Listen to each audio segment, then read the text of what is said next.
Okay, I think we're going to go ahead and get started. Thanks everyone for joining us today. We're going to be talking about how to engage students in your climate action planning. And I'm excited to welcome our panelists for the day. And before we get into that, I'm just going to go through a couple logistics and then I'll pass it off to our first panelist. So just as an FYI, webinar is being recorded. We will have this uploaded to YouTube, hopefully by the end of the week, and share it out with folks that have registered, and then it will be standing on our YouTube channel. So you're welcome to send it to people that may be interested. If you're feeling friendly today, please say hello in the chat and where you're coming from, and as well as, your institution. And then if you have questions, you're welcome to put them either in the chat or the Q&A, and you're welcome to add those at any time. We'll have those, we'll have about 15 minutes at the end to move through those.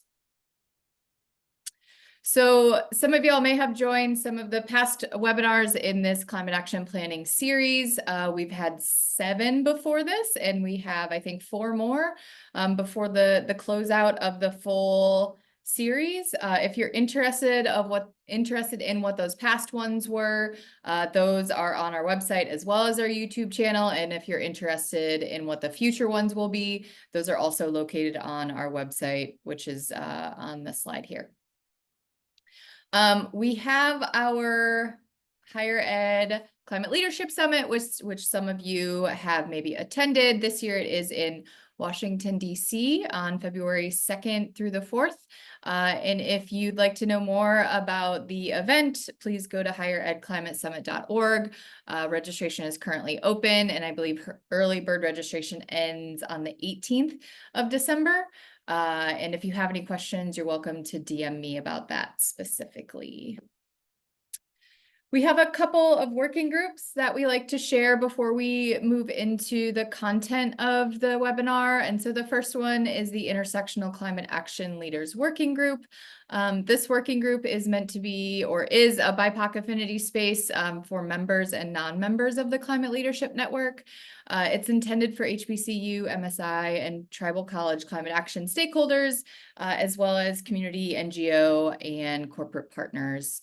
And if you're interested in this, you're welcome to scan the QR code or contact our colleague Blythe at the email listed on the slide. The next one is the IRA Community of Practice, which jumped off, I think, last week or 2 weeks ago. This is a community of practice that is focusing on how to break down the IRA and how to take advantage of some of its offerings. So if you're interested in that, you're also welcome to scan the QR code. Okay, so before we really jump into the topic for today around engaging students, we really just wanted to understand who it was and is in the room.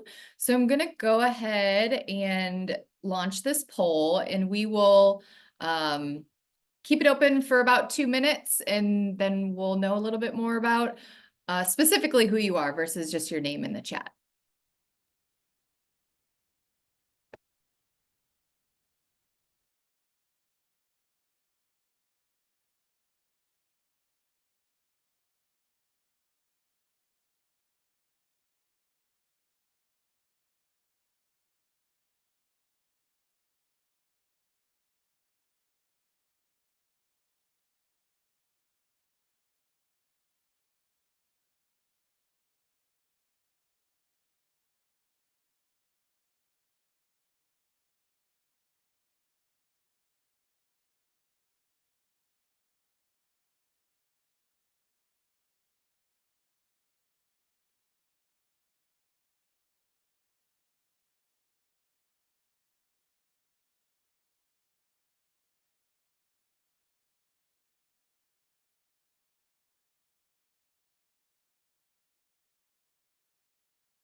Okay, I'm gonna go ahead and end it. I wanted to keep it open just a little bit longer because I know that this one was, we had a couple additional longer questions in the poll. So it looks like we have a pretty broad array, which is good, but I'll just talk through them for folks.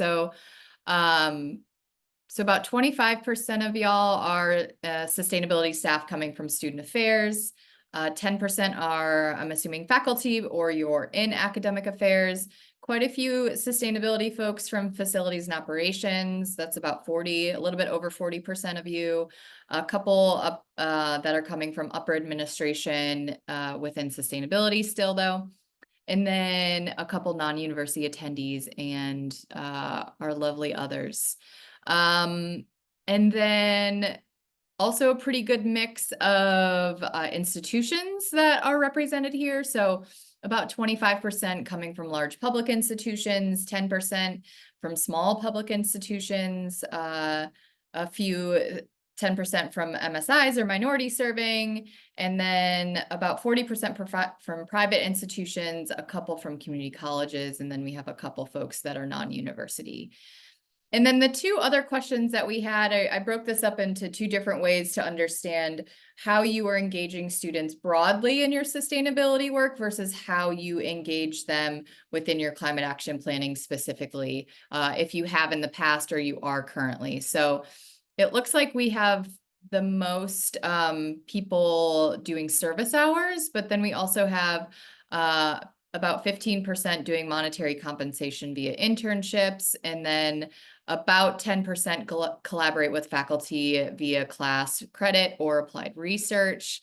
Not a lot of folks monetary compensation for volunteering or general volunteering on their own from students. Not anyone having compensation via food and swag.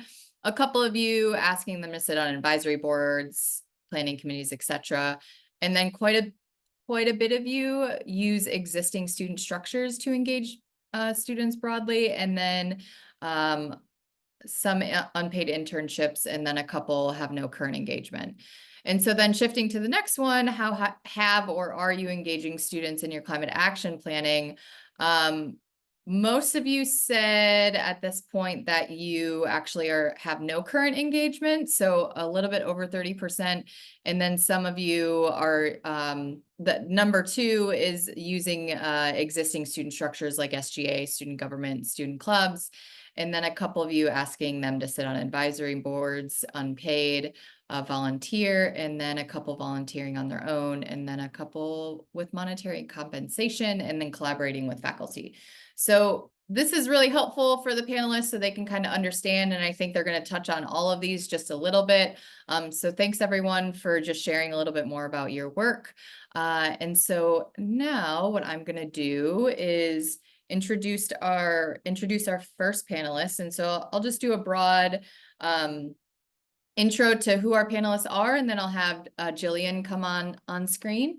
So we have Alex Bryan from the University of Michigan. He's the Director of Student Life Sustainability. Andy Mitchell, who is the Assistant Vice Chancellor and Director of Sustainability from University of Illinois, Chicago.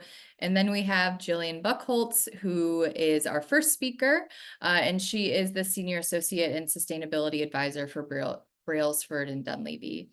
So Jillian is a dedicated sustainability professional with over 18 years of experience starting sustainability programs from the ground up.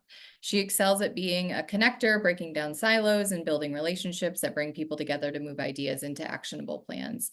Ms. Buckholz has an extensive experience designing, facilitating, and working with executive-level committees and working groups with a proven track record of implementing projects to meet specific sustainability goals.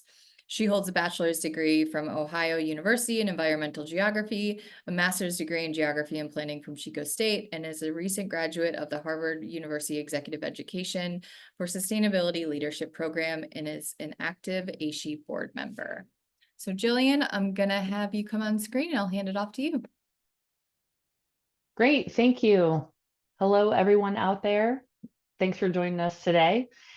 Just wanted to get started with a sort of high-level overview around engaging students and what that might look like in your climate action planning.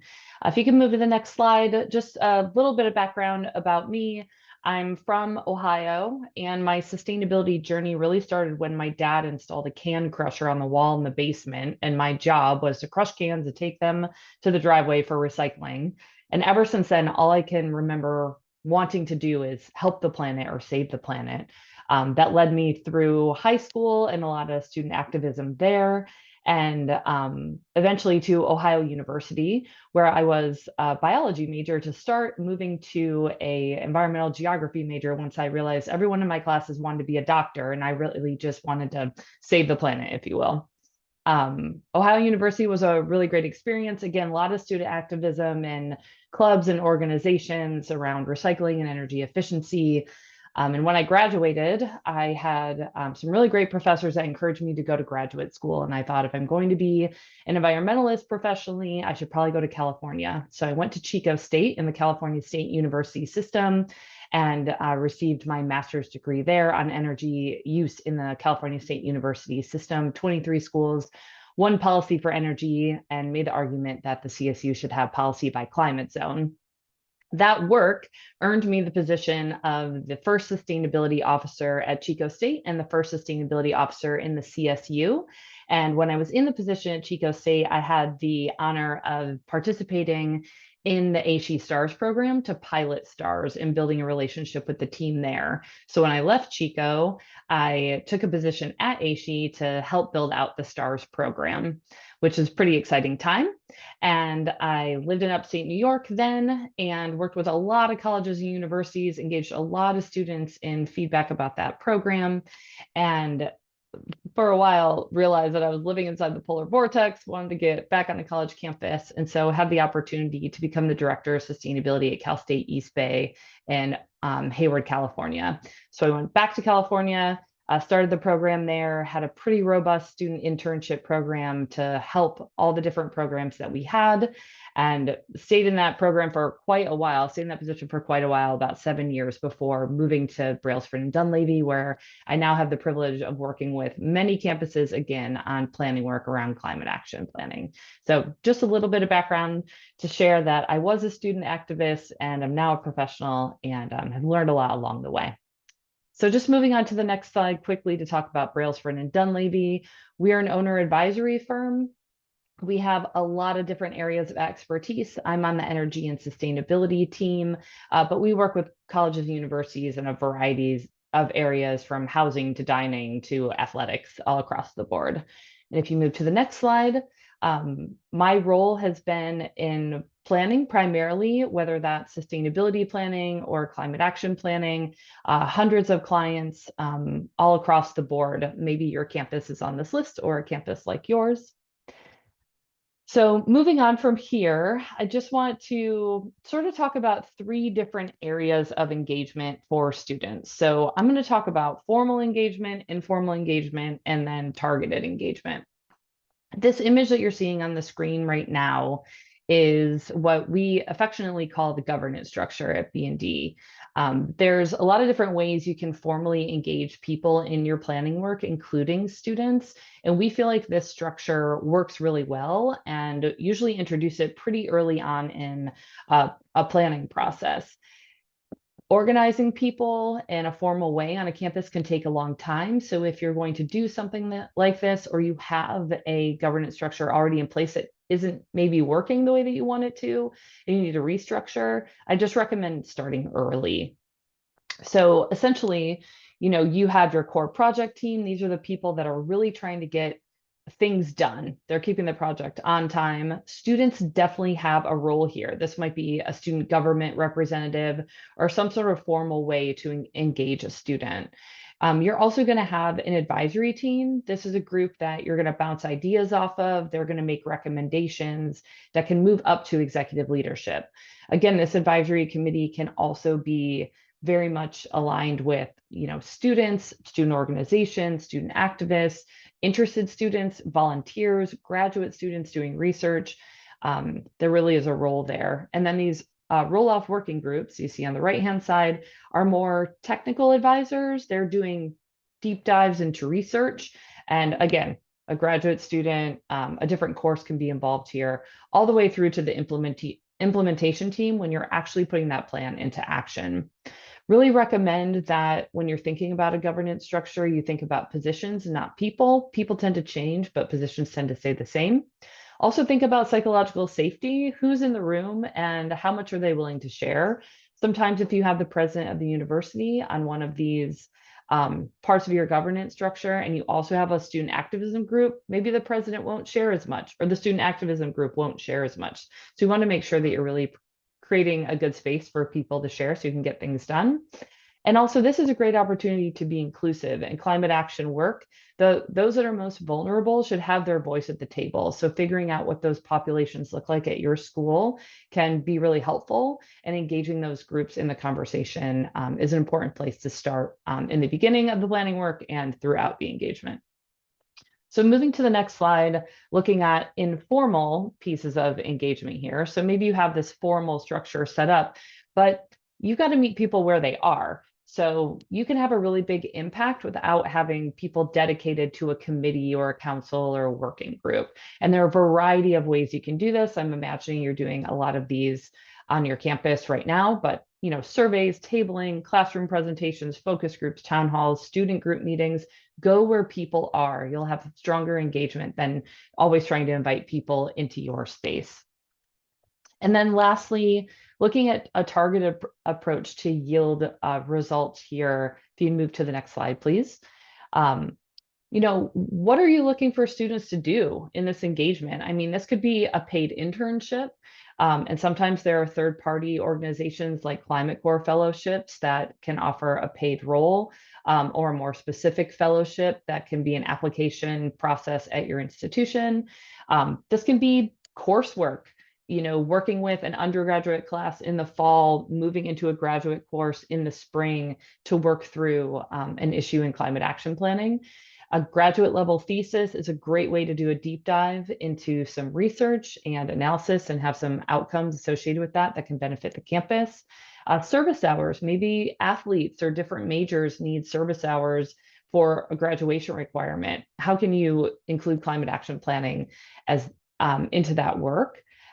And then also, there are a lot of different ideas that I haven't listed here that might be working on your campus already.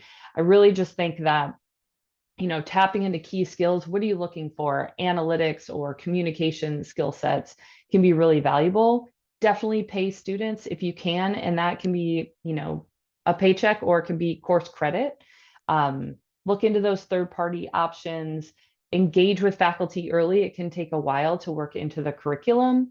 And also, if you're thinking about putting out a job description or an internship description, take the word sustainability out of it and focus on what you really need. Again, maybe analysis or communications and marketing. You'll invite more people in that way if they don't feel like they have sustainability or climate action expertise, but they have expertise in another area.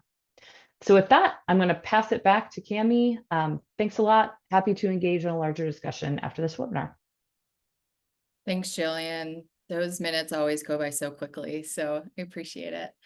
Okay, I'm gonna hand it off to Alex. So Alex Bryan joined student life sustainability with years of experience in community organizing, food insecurity, sustainability, and sustainable agriculture. As the unit director, Alex connects student life sustainability with work across student life in helping to elevate student voices and perspectives in UM's ambitious carbon neutrality and sustainability actions.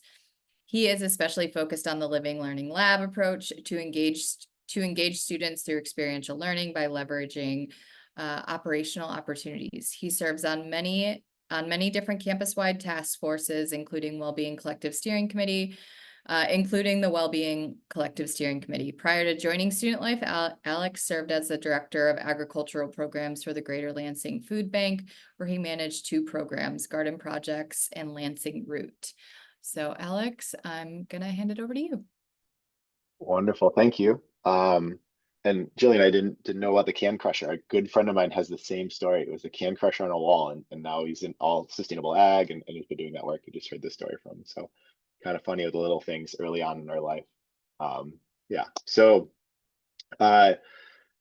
Thanks, Cami. We'll go to next slide. I'll do a little bit more of an introduction in relationship building, because I think that's how we try to center a lot of our work in student life sustainability through relationships. And so since this is a one-way conversation, I'll just tell you about myself. But I often see me in running clothes, not in a business attire. Fun little facts here. I am undefeated in eating contests. Don't know if that's something to be proud of or not, but there's a pumpkin pie.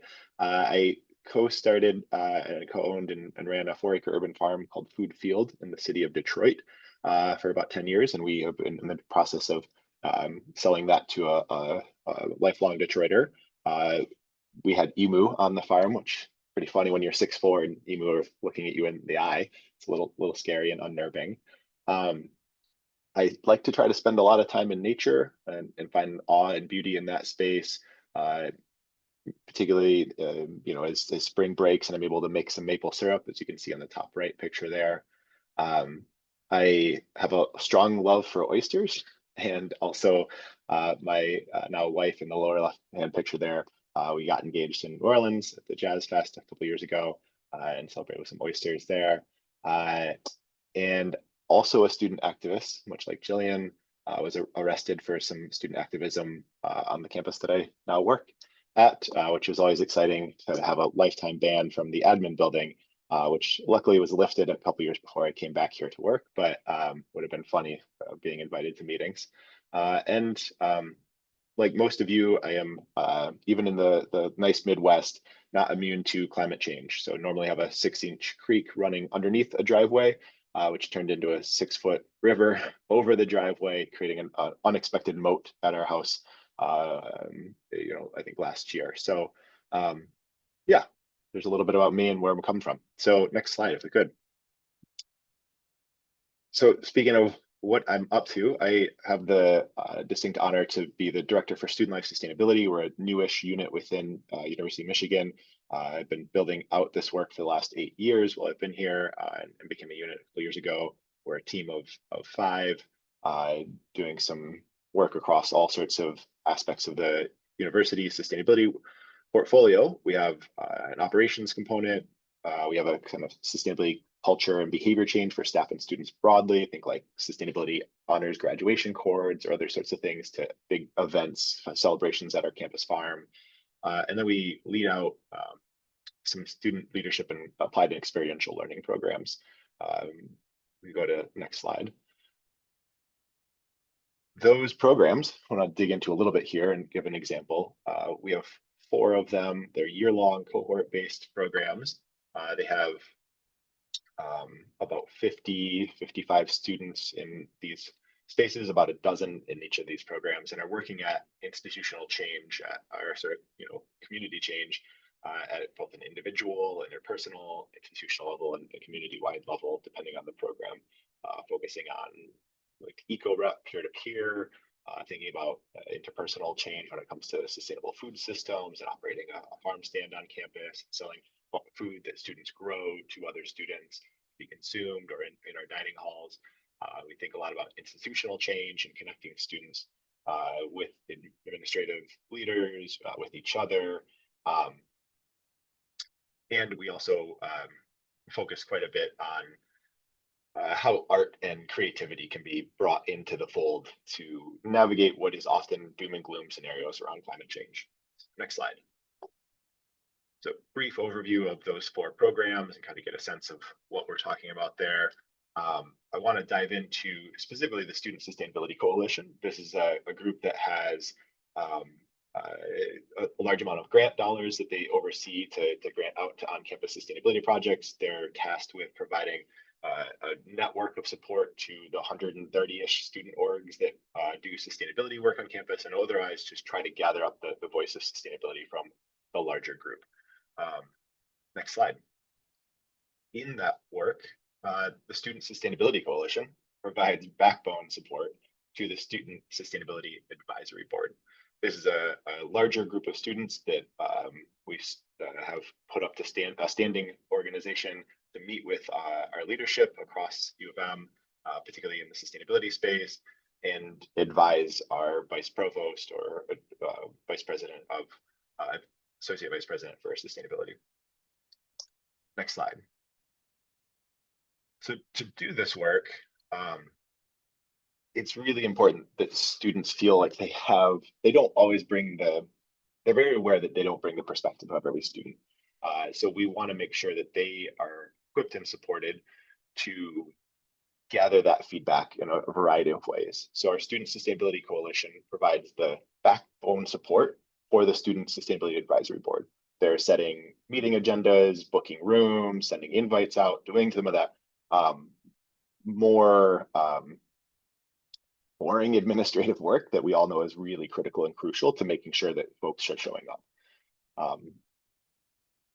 They also provide a whole bunch of infrastructure so that we can get feedback in different mechanisms throughout the year from students, whether that's an annual summit, meeting across our different campuses, a monthly newsletter, our weekly newsletter, and monthly coffee chats, or meeting with other sort of invested groups that are focusing on carbon neutrality or other student orgs in those spaces. Next slide. So we found really good luck in standing up this ongoing committee so that we can regularly engage with the students. Time and time again, we've built trust with them, we've built relationships with them. They're often paid positions on that leadership board, and either on my payroll already or allocating them students onto my payroll so that we can cover their time, about 5 hours a month for the students to be on that board.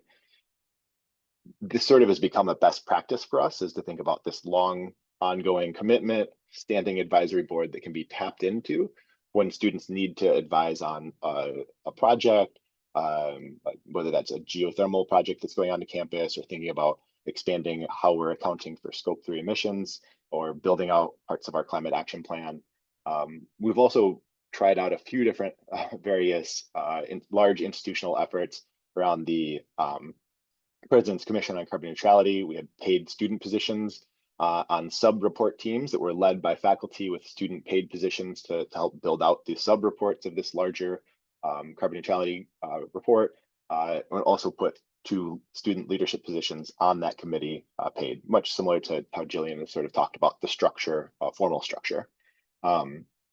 Often focused on trying to find opportunities for both paid internships within the group, and also lots of informal, more focus groups, open houses, monthly meetings, etc. We'll go to next slide. So best practices: have a point person to communicate with, set agendas and schedules on both ends. I think it's important to take notes in the meeting with clear action items that are shared. More information is better than less. Students are highly suspicious by nature. If the info isn't shared, then they'll assume something negative. I think it's worth providing a bit of structure to the meeting. Often, it's worth offering things to them to respond to rather than just a blank slate. Really set clear expectations of what is in bounds for them to respond to, what might happen and what isn't. Compensate, I'll say it again, compensate. It's an issue of equity. If we just allow the students that can afford their time to volunteer with us, that's the only students we'll get in that space. That doesn't have to be a dollar amount to the students, though. It can be food, credit, internships, stipends. 5 hours a month for our advisory board is honestly pretty cheap. It's a few $1,000s a year. That's it, right? And now we have a paid student board. Try to have ongoing opportunities to build trust, and don't ask a question if you're not ready to engage with the answer meaningfully. You don't have to do what they ask, but you should be prepared to respond to what feedback they gave you. That's been a really big sticking point for us recently. Students are in class 9 to 5, right? So offering a variety of opportunities to engage, they probably have less flexibility in their schedule than you do, to be honest, right? I can move a meeting. It's really hard for a student to move their class time. Next slide. And then a few lessons learned. Students are not staff. Lean into them sharing what the knowledge and expertise they have. This is often the look, the touch, the feel, maybe the taste, if they're into licking campus. If it's not asking them your feedback and then saying that design is too far along for solar panels to go on the roof, if it wasn't engineered for this structurally, that's not their problem. You should maybe have engaged them earlier, and so that they could provide that look, feel approach. If you end up having them meet with your most senior leadership, make sure that there are staff in the room that can execute those commitments made. It erodes the trust when the president of the university promises something to students that they frankly can't deliver on and don't have the bandwidth to do. Related to honoring their time, really help them organize themselves. If you can't pay all of the students, at least pay some to provide that backbone support. It's really nice in an ideal world to have staff to act as an advisor and sort of buffer the knowledge loss year to year. I often hear from colleagues that are frustrated that students' priorities change faster than they can implement the work, which is fair. But if you're not providing that support to build year after year, then what are you expecting when they do turn over every couple of years? And don't put on your website that you're working with a student group without asking them first. Again, that is just about trust and the important to build. We'll call it there. Next slide. And thanks for the quick 8 to 10 minutes there. And I'll hand it back to Cami. Thanks, Alex. Yeah, again, it does go so quickly. We appreciate it. And yeah, I think the comment on trust is really important. And how is that built over time? So lastly, we have Andy Mitchell, who's from the University of Illinois, Chicago. Andy is the assistant vice chancellor and director of sustainability at UIC. Prior to this role, he worked in building energy efficiency technology, including 3 years at the U.S. Department of Energy. He has a BA from Washington, St. Louis, and an MBA from Notre Dame. All right, Andy, take it away. Thanks, Cami. Thanks, everyone. I'm really happy to be here. I am coming pretty squarely from the facilities and operations side of sustainability, which I understand from our opening. At least 23% of you also are. So I'm going to share this look at student engagement at UIC more as like a case study on the climate action plan process that we've gone through over the course of the last year and actually just released publicly last month. I hope you'll all check it out. Send your constructive feedback. It's always welcome. So what I'll do is give sort of a little bit more specific look at how we went through that process and brought in students and ultimately didn't get quite the amount of student input that we wanted and had to react toward the end of last semester. So quick overview of UIC. I find it sometimes flies a little below the radar.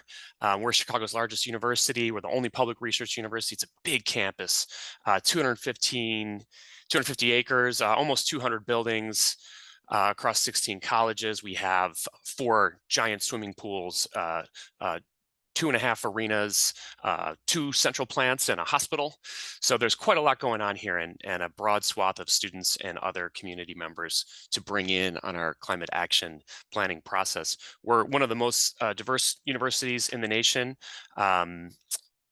We have 85% of our population live off campus, so either at home or somewhere else in Chicago and commute in for the day, and that creates a unique community dynamic that we had to navigate also. So we premised our climate action plan around these existing 5 commitments. You can go to the next slide. And these are pretty simple, but I think it's noteworthy that UIC doesn't define climate action plan is like emissions only. We extend that out to be not just carbon neutral, but zero waste, net zero water, biodiverse, and providing transformative scholarship. And so when we engage with students, we engage across those 5 categories. And when we wrote our plan, we divided by those 5 categories and ultimately came up with about 50 recommendations aligned with those commitments. And those are all well represented in the plan, but also in the plan, if you go to the next slide, you can see our cover shot here. Again, we're right in downtown Chicago, covering about 40 city blocks of the city and drawing from all over the city. So diverse, not just in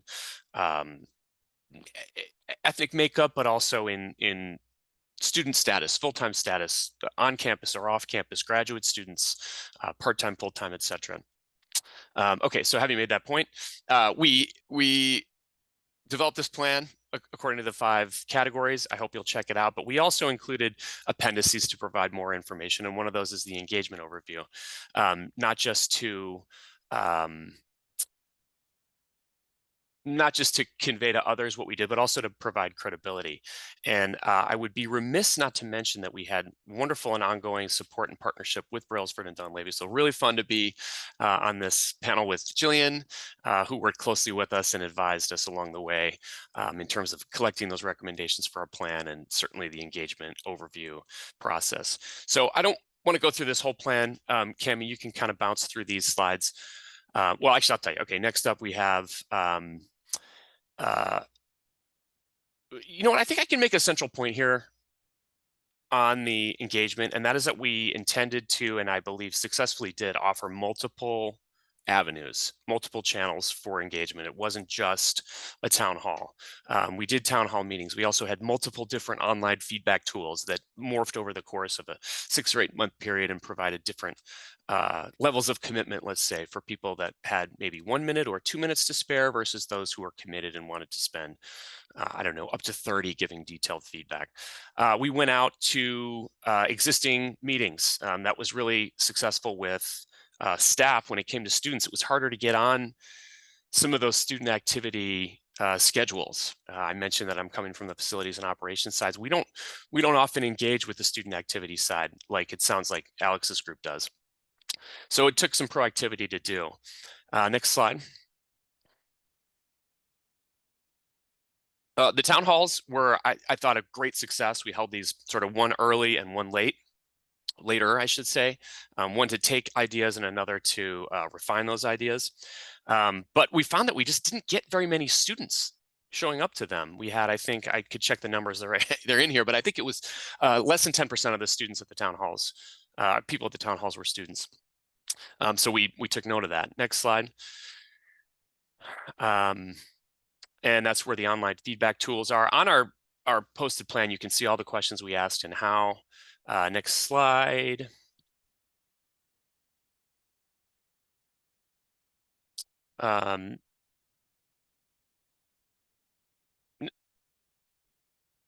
Another approach we took was this ideas assessment, which was sort of taking the pulse of people on which of these recommendation categories are the most important to them. And we had much better student engagement on that as an online tool versus an in-person. Next. Focus groups I mentioned, more successful with staff. Next. And so this is what I want to get to, and these are sort of super practical. I recognize that these are maybe very obvious, but providing multiple response channels, including online platforms, email surveys. What happened with us is we provided these multiple response channels, and then as we approached the end of last semester, we realized as we looked at our demographics on responses that our student responses were low. And so despite kind of providing these avenues, we had to go out and get them. I know that Jillian and your team really recommended that early on. Like, if you want student engagement, get on a syllabus, work with instructors. And we have a great community at UIC of people that are engaged, people that are willing and eager to give that feedback. But we want to expand beyond that. We want to get a full representation of the students that might not always engage. And so I found that going out to instructors or deans or department heads, sort of a friend of the program, was a really effective way to get into classrooms that might have students that don't usually respond to this. And so that's what we did at the end of April last year, sort of a little scramble to improve our student reaction. And what we got was this fantastic windfall of comments via our open online channel. We got over 300 comments, I believe. I'd have to check the stats, but it was, let's say, hundreds of comments that took a really a great level of effort on the part of the students to share that feedback. Some of it was good, some of it was great. We incorporated quite a bit of it into our plan. And then we also took advantage of the opportunity to engage with those students, because this is that sort of magic moment where they have their hands on the plan. This may be the most they've ever thought about it in their career so far, and we may have them for 1 or 2 or 3 more years. So a great opportunity for that. So that was kind of my number one quick tip. I should have expanded on that a little bit and emphasized the need to really go out and get those students. Second, presenting tangible item for feedback. I think this is kind of, again, well known, but having something in place for the students to respond to. One of the challenges I had was engaging with professors that it was hard to do, like a full semester beforehand. I didn't know what I wanted to ask or when or how. I think that there's a lot of different opportunities to give something tangible to get a conversation going in a classroom or with a class. So we found much better response with our later approaches when we had a draft plan to react to. Number 3, this is super simple, but I'm hoping that for those of you on the call that approach your leadership later and say, we need a small budget allocation or a large one for food, and they say, no, we can get around that. This is settled science. Pizza is settled science. Incorporating food in in-person events to encourage attendance. Alex and Jillian both emphasize the importance for some sort of compensation, and at least providing lunch or snacks is critical. So you can say you heard it on this Second Nature webinar as settled science.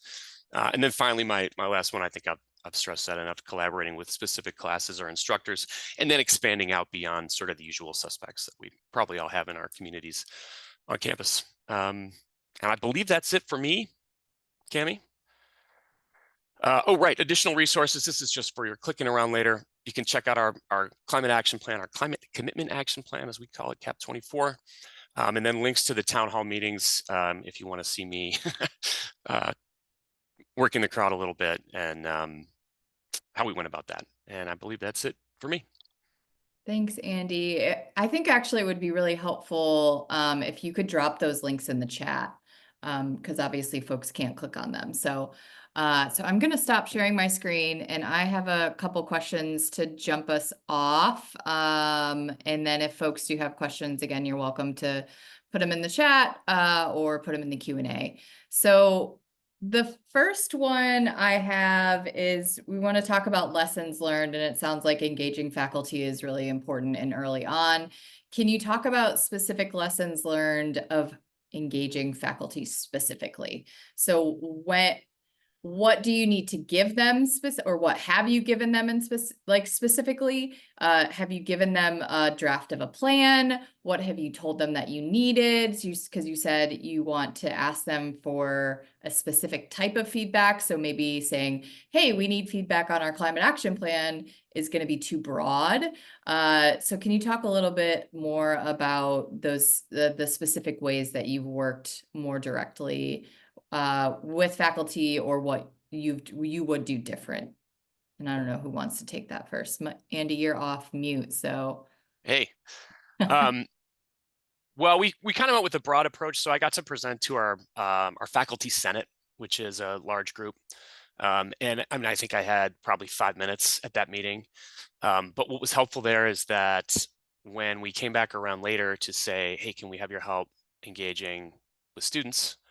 There was some familiarity, or at least some potential for familiarity with the process that was going on. So I think you're right, Cami. I think you said early enough, and I don't know if that's just a Chicago expression, but that was really, I think, a good approach. Sort of broad intro, great support from our chancellor, from senior leadership. So like there was enough blasts going out to the campus that when a specific request came around, it wasn't the first time they'd heard it. I can follow up to that. At Cal State East Bay, I found a lot of success in engaging junior faculty because they needed credit towards tenure and promotion. So going to Faculty Senate and using their structure as a guide, they knew which faculty needed service and which didn't, or who was engaged already quite a bit and who wasn't. And even just a simple letter on the Office of Sustainability letterhead to the chair or dean of the department, anytime a faculty person supported either volunteering their time or sitting on a committee, helped in that tenure and promotion, and then also put me in their good graces to help again. I also worked with academic affairs on course buyout. So paying for that faculty's person's time out of my budget, so that another faculty person could be hired in their absence so they could work on a project with me. So those seem to work pretty well. I wouldn't have much to add. The course buyout is something we definitely used for our President's Commission on Carbon Neutrality, and worked well to have faculty course buyout. And then they were bought in and brought students with them for that experience and had sort of paid positions there. Otherwise, I think it's a lot of similar tactics to working with our students, which is share the information early on sort of high level, repeat it, come back to them, make it easy, right? So we've had, it's really easy for a faculty member to put a slide at the start of their course, right? Just they're talking up, before the course starts, just click, here's a slide with a QR code, engage and fill out this survey. Well, it's really easy if we send them everything and make it as sort of foolproof as possible. And just lastly, sometimes there might be a faculty learning community or some sort of academic center that you can go to early and say, hey, could this be your project this year or semester for faculty to research? And then there's already a structure set up for support there. Great. What about specific asks, right? So what is the kind of framing of the ask versus, if you're saying, hey, we would like feedback or participation in our climate action planning process. Is that too broad, or is that what has worked? Mm-hmm. Again, for our case study approach, ultimately we found a very specific request helped the most. Dear instructor, can you advance this link to your class? And there's, Blackboard or any number of other sort of classroom engagement sites, and ask them to specifically fill out this link that had specific questions on it. And that we found got the request through to the students that enabled a useful answer. What were some examples of the questions? So what is the specific link to the that's one of the online tools you're talking about, but I think it'd be helpful to know, is it a part of the plan that you're asking specific feedback for? Looks like you're trying to find those questions right now, Andy, I'm assuming. So Alex. That's right. Alex. That's exactly what I'm doing. But one of our sort of quick tips was giving a tangible thing to react to. So having written recommendations for us was the key that really unlocked the useful answers. And having mostly, let's be honest, most of the recommendations were pretty innocuous, like they were pretty good. We should increase on-site and off-site renewable energy. Like, not a lot of argument there, but having students rank order them or give feedback or bring in some additional perspective, particularly when, yeah, I'll leave it there. And you're welcome to, I would love to see, and I'm sure other folks would like to see the specific questions too. I wasn't trying to push you away from That's okay. I was just trying to make space for Alex or Jillian to answer while you found them. Go ahead, Alex. I'd echo the specificity, and again, lean into where the sort of look, touch, feel, taste of campus. What do you want the campus experience to be like? That's where I think the students are going to shine best when we're asking them really technical level detailed questions that you need the engineering degree to answer. They don't have that engineering degree yet. Like, their experience is this, the campus is their home. This is where they live. You want them to be able to share about that part of it rather than some of the really detailed technical parts, because it's just you're not going to get a great answer, and you're also going to miss the opportunity to have that really full, fulfilling answer of what the students are wanting, right? So a map of what are your favorite parts of campus and why is going to elicit a lot of really good information as to the elements of campus that they really enjoy and the things that you might want to try to replicate if you're doing a campus plan, for example. So, Jillian, anything to add? No, I think these guys have it. Great. Well, another question that I had was for Alex, where does the advisory board that you talk to, quote unquote, live? And how do you appoint those students? What is the process of getting those students a part of that?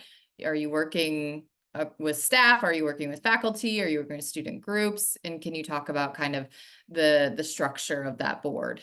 yeah, so we're building it as we fly, so to speak, as this advisory board is, I think, a lot of stuff we do and has changed a little bit over the couple of years. Right now, we've settled on, these are all there's a couple students that are on my payroll in one of our programs, right? The Student Sustainability Coalition, they help provide that backbone, they're setting the agendas. And then they're pulling on the networks that exist. And so we have a School for Environment Sustainability. They have a student government chair that sits on this committee. Our central student government has a sort of allocated spot that sits on this board. So we've tried to go out to different schools, colleges, groups, networks to say, okay, we want representative and perspective from all these areas. Like, how do we help you provide that person year after year so we have that consistency?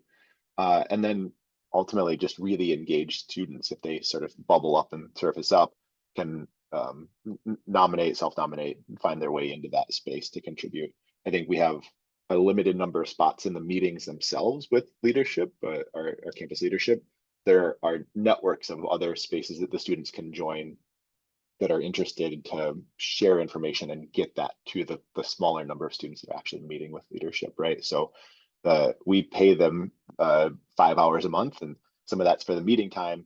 Some of that is for all their prep and their sort of networking and building their community outside of that space. We say, look, you don't know all of this. We understand you don't bring the perspective of all students, but we're going to pay you for some of that time to build that perspective, to pull on your networks, to when you're at your student org meetings and the other things you're involved in, to bring that back to the table, because that's going to give us that more rounded and robust perspective.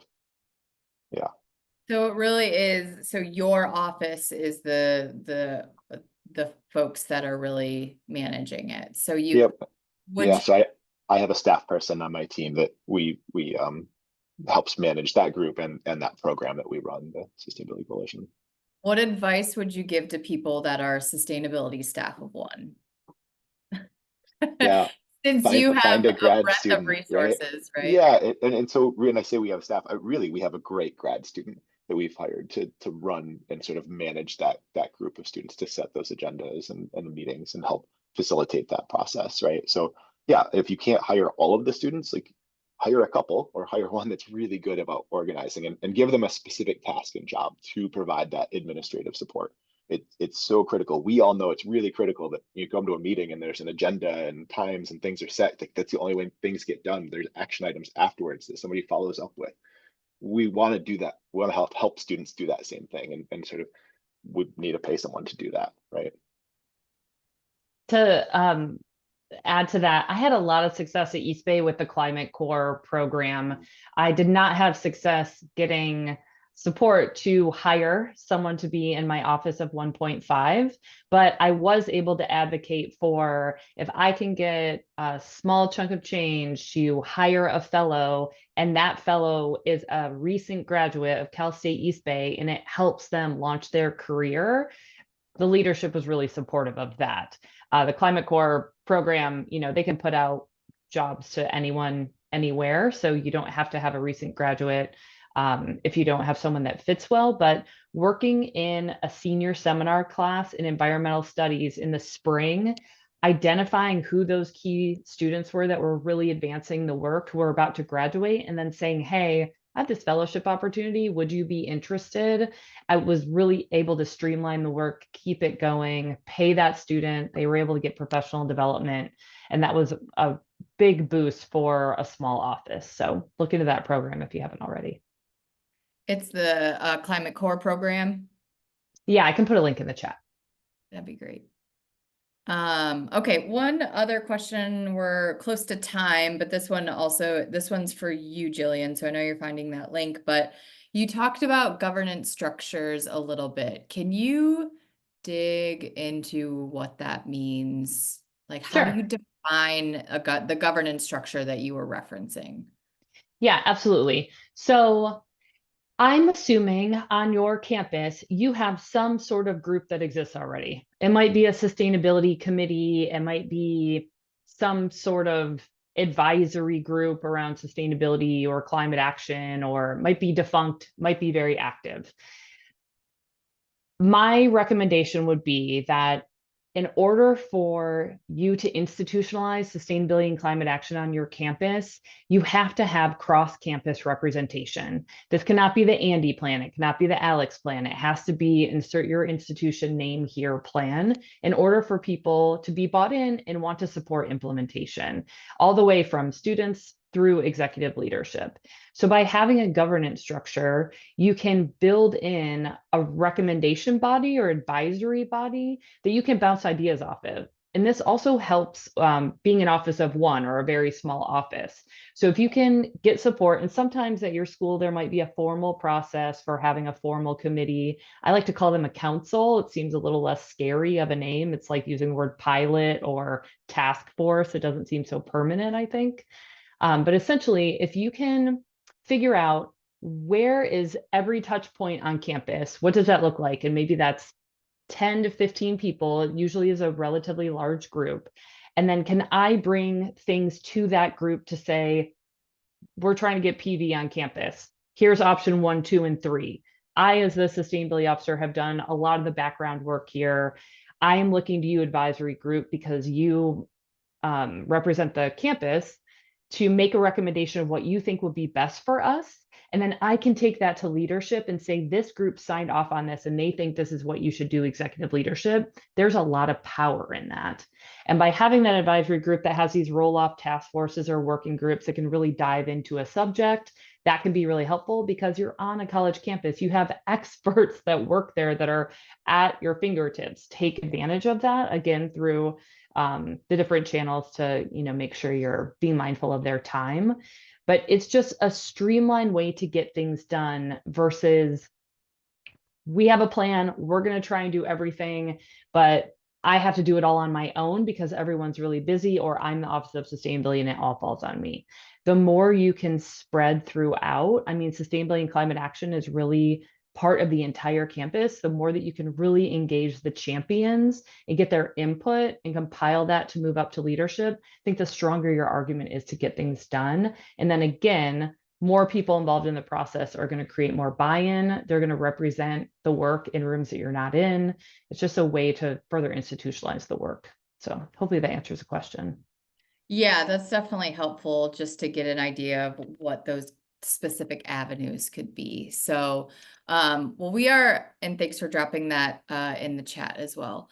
Well, we're at time. It always goes by so quickly. I think the one biggest thing that resonated with me as well, and I think, Alex, you talked about this, and just the cultivating trust. What does that mean with your specific student community? And there are obviously a lot of different communities that exist on a campus, and so it might look different for one student group versus another. So, and trust obviously takes a lot of time. So maybe having those one-on-one conversations of what their expectations are from you and from the campus, and then trying to integrate that a little bit more as well. So, well, thank you, Alex, Jillian, and Andy. We really appreciate you sharing your time and wisdom with us. And yeah, hope everyone has a good rest of their day, and we will see you soon. Thank you. Thanks, Yep.